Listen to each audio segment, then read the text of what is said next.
How many times Stevenson done told y'all, just give him one opportunity from one of y'all niggas that y'all think is so good and he gonna demonstrate. He beat the shit out of Tiafimo. What you think Keyshawn gonna do?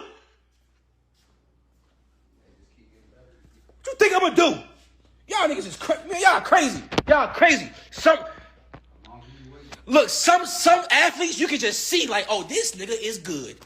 Huh. Allen Iverson. At 147. When you talk to Shakur Stevenson, I'll fight a guy at 147 pounds, but he got to have a rehydration clause. I'll fight a guy at a catch weight if they want me to fight these 147-pound fighters, because I'm natural 135 of these guys too big, yada, yada, yada, blah, blah, blah, all of that. And I feel like in this exchange, I'm feeling two guys that are trying to not look like that. It's crazy work, bro. I'm giving him zero credit if he wins this fight against Devin Haney. Zero. Not an ounce of credit I will give Shakur Stevenson. Not a single ounce of credit if he beats Devin Haney at 144. I won't give him a single ounce of credit. Not a single ounce of credit. None. None. The boxing world was just turned completely upside down, and it all started with a single social media post that nobody saw coming. For years, fans have been begging to see Shakur Stevenson and Devin Haney settle their differences inside the squared circle, but every single time negotiations started, they collapsed over money, splits, or weight classes, leaving everyone convinced this massive mega fight was completely dead in the water. That was until a sudden chaotic digital war erupted, completely rewriting the script. Well, speaking of that, is it true that Zuffa is trying to make Haney versus Shakur fight next? That's the fight they're interested in? Absolutely. I mean, that's everything that I've heard, you know what I mean? Everything that everyone has heard publicly. Have anyone agreed to the offer? That initially, they said that he had agreed to the fight. And then there was some backpedaling. They told me to be patient, that, it's... I've been hearing close for a long time, you know what I'm saying? For quite some while, about a month and a half. I think when it came out that it surprised everyone that he hadn't heard about any negotiations or he hadn't heard about any of that. I knew different, you know what I mean? I read it the way that I read it, which I'll keep that to myself. But yeah, I mean, so to be clear, that's an offer on the table right now by Zuffa for Shakur to take to fight. Haney went public with a direct, uncompromising ultimatum, demanding to know if Shakur would meet him at a strict 144-pound catch weight. Instead of brushing it off or demanding a higher number, Shakur fired back instantly with a single word that sent shockwaves through the entire sports world. Yes, just like that, the biggest rivalry in modern boxing shifted from a distant fantasy into a terrifying, high-stakes reality. And now, Devin Haney wants to fight Shakur Stevenson, who says he's the best fighter in the world. He said weight classes don't matter, size don't matter. I don't care if you rehydrate to 175. I'll fight you and I'll beat you. It's about skills. I don't want rehydration clauses and catch weights because that puts an asterisk by everything, right? I want to beat you at your best. I'll fight Conor Ben at 154 with a 10-pound rehydration clause. That's 164 I can count. I'm the best fighter in the world. That's what he said. And now Devin Haney, to make this fight for his legacy and for the biggest fight in boxing, Devin Haney is now saying, all right, I'll consider coming to 144 a catchweight and make a fight. If I come to 144 with a catchweight, we got to fight. Shakur says yes. Shakur gives you this whole soliloquy about how Floyd Mayweather made one of the biggest fights in boxing history at a catchweight. He didn't do his damn research, because he never does. I'm sick of the sport of boxing, bro. I'm sick of the politics. Y'all don't like this man because his father is in his corner. It's disgusting. So now this dude got to make a sacrifice again, but he got all these asterisks by his name. He can't punch. He ain't got no chin. He ain't this. He a runner. He a holder. He this. He can't do that. He's scary. But for every damn big fight for his career, he got to be the one to make a sacrifice. And you cowards as fans on here always talking about, oh, well, Devin should do this. If he want to fight Tank, he need to go to PBC. If he want to fight this, if he want to fight Ryan, who cares about PEDs in the rematch? It's nasty. Now he got to do a catchweight to fight Shakur Stevenson at 144. Shakur talking about the biggest fighting. But while casual fans are celebrating this sudden breakthrough, the real insiders know that this specific weight class is a psychological mind game. Stepping down to 144 pounds isn't just a minor adjustment, it is a calculated, dangerous trap for both of these athletes. Haney has historically gone through agonizing weight cuts just to make the limit in lower divisions, frequently looking massive on fight night after rapidly rehydrating. By demanding a catchweight, Shakur is looking to neutralize Haney's size advantage, forcing him to drain his body past its natural comfort zone. Is that a fight you want against him, or do you believe that there should be bigger fights on the horizon for you than a Devin Haney fight? Nah, I think the Devin Haney fight is a big fight. I think it can happen. I think it just got to make sense. With Ryan Garcia, he just said he'll come down to 144 pounds. So if he'll come do that and it makes sense, let's do it. Would you rather fight Ryan Garcia or Devin Haney? I would rather fight either or. I think any of these guys get in front of me, they got a lot to deal with. Who are you here with? Are these people? Who's your manager? I know you got your brother. My manager is Jay Prince. He not here. Jay Prince is not here. Let me tell you something right now. I don't like your answers because I want you to get paid. Okay, your Devin Haney's not going to get you paid. You don't think so? No. Why don't you think that? Because, look. He's a big name. I'm a big name. He's not that. Look, everybody wants to see that fight. Let me be respectful because I like Devin Haney. I'm going to tell you a quick story. You tell me whether you agree with me because you the boxer. You the champion, all right? By the way, my ignorant ass, I was years ago, it's funny, one of the funniest boxing moments ever. I'm sitting there arguing the Charlo brothers, Errol Spence, and Andre Ward. This is during the Canelo Triple G fight. So we're arguing about who won and who lost. And then I went like this. Champion, me. I need to shut the hell up. I might need to shut the hell up. I mean, I got to know my place, okay? So I know who I'm talking to, right? And I defer to y'all who actually do it. On the flip side, Haney knows exactly how to weaponize these weight demands, having successfully used precise catch weights in the past to dismantle dangerous opponents like Jose Ramirez. It's a game of physiological chess where the fight is practically won or lost on the scale before a single punch is even thrown. Thought it went from hot to cold, it went from cold to hot yet again, as Devin Haney agrees to move down to 144 to fight Shakur. Previously, yesterday, Devin Haney and Shakur went back and forth where Devin Haney told Shakur, whenever you're ready to move up to 147, let me know. For now, I'm gonna fight Keyshawn. And then Bill stepped in and was questioning Shakur, where he said, first it was the money issue. Now it's a weight issue. And then followed up by telling Shakur, how am I tricking the fans when you are the one that told the fans there's no offer on the table for you to fight Devin Haney when Zuffa is begging for the fight? And now Shakur responded to all that, where he said 144 is fair for two champions in two separate weight classes.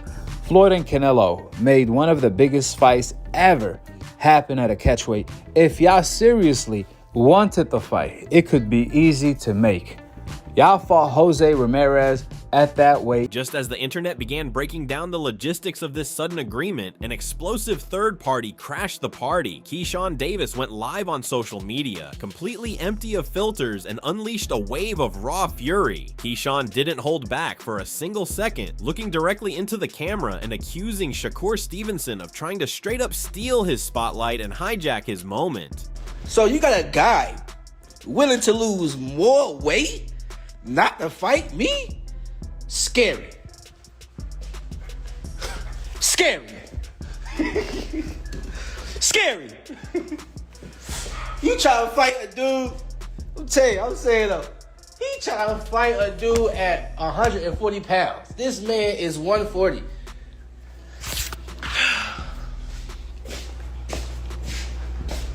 Bro, I can't make this stuff up, bro. You're willing to lose more weight so you scared of me, bro. Stop, look. Bill and all y'all, Devins and y'all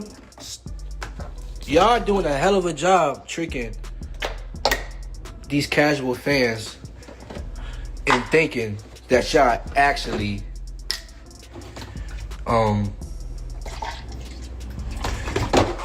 is whatever y'all is. Like, y'all need to stop doing that. The fallout from this crossfire immediately brought accusations of massive hypocrisy from hardcore fans and leading boxing analysts. The internet was quick to pull up the receipts, exposing a glaring double standard in Shakur Stevenson's recent career choices. Analysts pointed out that Shakur was perfectly fine with accepting a matchup against Conor Benn at a full 147 pounds without blinking an eye. Yet the moment Devin Haney's name entered the equation, Shakur suddenly demanded that Haney drain his frame down to the 144-pound limit. Shakur is talking about unfazed, right? But this is the real one I wanted you guys to see. A fan said your next opponent got to be one of those guys: O'Shaquie, Gary, Antoine Russell, Murataya, Devin Haney, or Unification. This is what I started the video at, that I wanted you guys to pay special attention to what Shakur said. This man says, I could fight anybody on the planet and make a bag now. Ain't that some ish? You want to be my next opponent? So, bro, Shakur has lost so much credibility. All of these dudes have proven to be exposed. When Tank Davis was like, F you, pay me, right? All these dudes and their fan bases had a problem with it. They were like, how could Tank? All he cares about is money. He's like Floyd Mayweather. He don't care about legacy. He don't care about resume. But then you're pump faking like you want to fight Lamont Roach, who Tank fought. So how is it that Tank fights guys, right? And they say his resume is terrible, but everybody want to fight Ryan Garcia. People are calling out Frank Martin. People want to fight Rolly. Remember, Devin allegedly wanted to fight Rolly. He did fight Ryan Garcia after Tank, right? So if Tank's resume is so bad, why are people trying to fight the Roaches of the world and all these guys that Tank blew up because their names got associated with Tank and now they got on that world stage, right? So it looked bad. It looked really bad. That's why people online are calling them the boxing Avengers. All these guys, Hitchens, Ray Ford, Shakur, Lamont Roach, they're acting like they're the Avengers of the Justice League and don't want to fight each other, Keyshawn included. And now people are like calling them. Top boxing minds like Tim Bradley immediately weighed in with brutal public warnings about the terms of this deal. Bradley openly stated that if Shakur forces Haney down to a harsh catch weight, potentially locking him down with strict rehydration clauses, any victory he secures will forever carry a massive asterisk. The boxing purists are already arguing that defeating a severely depleted, dehydrated version of Haney proves absolutely nothing at the elite level. Shit, both of y'all meet in the middle. 144. The other one said 146. I heard your pop say 146. Meet in the middle, 145. That's how you negotiate. 145. Come on. Shakur coming up, what, 5 pounds? You coming down 2 pounds. That's even.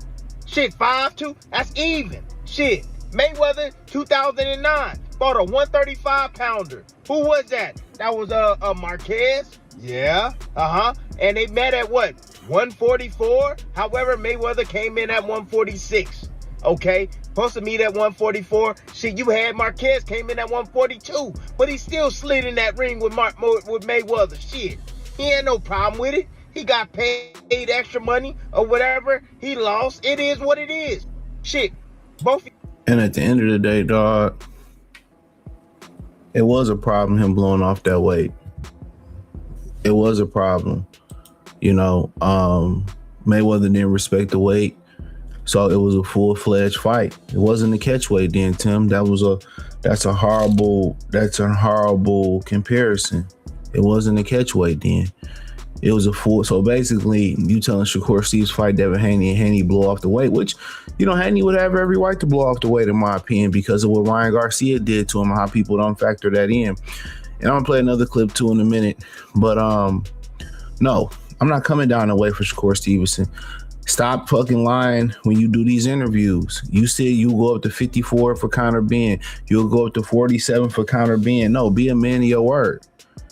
Oh, I don't like to do all the rehydration clauses. That shit is soft. Tank is soft. Keep your word. Beyond the online trash talk, in the current boxing landscape, sanctioning bodies are stripping belts faster than ever when champions refuse to face their designated mandatories. By dropping down to 144 pounds, Haney would practically be forfeiting his hard-earned championship status, leaving his belt behind just to settle a personal grudge. To make matters even more chaotic, the fighter's own inner circles are completely divided. Bill Haney stepped into the media spotlight to deliver an aggressive reality check, flatly contradicting his own son's online promises. Bill made it completely clear that Devin is absolutely finished destroying his body to make weight, declaring it's 147 pounds or nothing at all, exposing a massive disconnect between what the fighters say online and what their managers will actually sign. But listen, let's not get any more graphic because we want it to get out to all the listeners that what's really going on.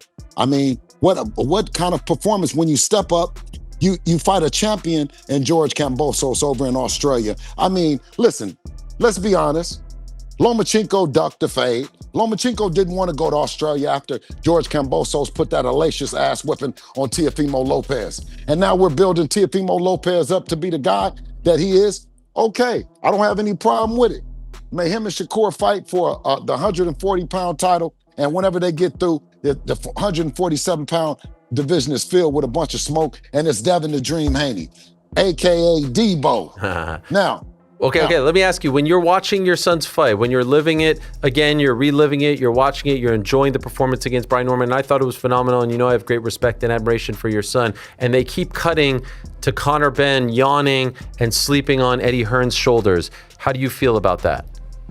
Well, I didn't know what kind of, you know what I mean? I'm a guy that's I'm open to a lot of things. I don't know if that was a section where it was the soft porn. I don't know what was going on, but it looked real suspect to me. It didn't look like energy coming from a real UK fighter. When you peel back the layers of this entire situation, you realize we are watching a masterclass in sports manipulation. Is Team Haney pulling off a brilliant illusion, using the digital hype of a Shakur mega fight to distract casual fans away from a terrifying mandatory challenger like Keyshawn Davis? Or is Shakur Stevenson playing the long game, setting a trap that will allow him to capitalize on a drained, vulnerable opponent? You let us know about the drama unfolding between the two down in the comments.